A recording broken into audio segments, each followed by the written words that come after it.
আসসালামু আলাইকুম। শিরোনামে আমন্ত্রণ জানাচ্ছি আমি শারমিন। সরকারের পদত্যাগের এক দফা দাবিতে আজ থেকে শুরু হয়েছে বৈষম্য বিরোধী ছাত্র আন্দোলনের সর্বাত্মক অসহযোগ কর্মসূচি। অসহযোগ আন্দোলনের কারণে সকাল থেকে নাটোর সহ বিভিন্ন জেলা থেকে সব রুটে যাত্রীবাহী বাস চলাচল বন্ধ রয়েছে। এর আগে গতকাল কেন্দ্রীয় শহীদ মিনারের সমাবেশে আন্দোলনের অন্যতম সমন্বয়ক নাহিদ ইসলাম বলেন, বাংলাদেশের মানুষের জীবনের নিরাপত্তা, সমাজের ন্যায় বিচার প্রতিষ্ঠার জন্যই এক দফা সিদ্ধান্তে উপনীত হয়েছেন তারা। পাশাপাশি দেশের সব জেলা, উপজেলা, পাড়া, মহল্লায় বিক্ষোভ ও গণ অবস্থান কর্মসূচি, আন্দোলন চলাকালে সব হত্যার বিচার ও রাজবন্দীকে মুক্তির দাবি জানানো হয়েছে। 24 ঘন্টার মধ্যে সব বিশ্ববিদ্যালয় ক্যাম্পাস ও হল খুলে দেওয়ার দাবি করেছেন আন্দোলনের সমন্বয়করা। বর্তমান সরকার পদত্যাগের পর একটি জাতীয় সরকার গঠনেরও আহ্বান জানিয়েছেন তারা। আওয়ামী লীগের নতুন করে 2 দিনের কর্মসূচি প্রথম দিনে আজ রোববার রাজধানীর ওয়ার্ডে এবং জেলা ও মহানগরে জমায়েত করবে দলটি।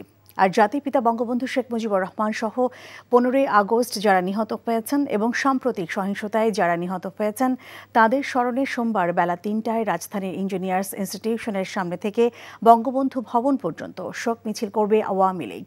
শনিবার ধানমন্ডিতে আওয়ামী লীগ সভাপতি শেখ হাসিনার রাজনৈতিক কার্যালয়ে আয়োজিত সংবাদ সম্মেলনে এই কর্মসূচি ঘোষণা করেন দলের সাধারণ সম্পাদক ওবায়দুল কাদের।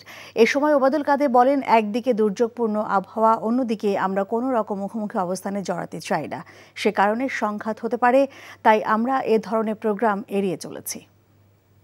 বাংলাদেশের চলমান আন্দোলন নিয়ে বিশ্ব গণমাধ্যমে ফলাও করে খবর প্রচার করা হয়েছে। শনিবার বৈষম্য বিরোধী ছাত্র আন্দোলনের ব্যানারে গণবিক্ষোভ কর্মসূচি পালিত হয়েছে। এতে সারা দেশে এই সাধারণ মানুষকে রাজপথে দেখা গেছে। যুক্তরাষ্ট্রের প্রভাবশালী সংবাদ মাধ্যম দ্য নিউ ইয়র্ক টাইমস তাদের খবরের শিরোনামে লিখেছে, 1 সপ্তাহে প্রাণনাশক ধরপাকড়ের পর বিক্ষোভে ফের কাঁপল বাংলাদেশ। ভারতীয় সংবাদ মাধ্যম টাইমস অফ ইন্ডিয়া শিরোনাম করেছে, খুনি সরকার। প্রধানমন্ত্রী পদত্যাগের দাবির মধ্যে বাংলাদেশে আবারও আন্দোলন শুরু হয়েছে। এছাড়া এদিনে বিক্ষোভ নিয়ে খবর করেছে আল জাজিরা ছাড়াও আরও অনেক গণমাধ্যম।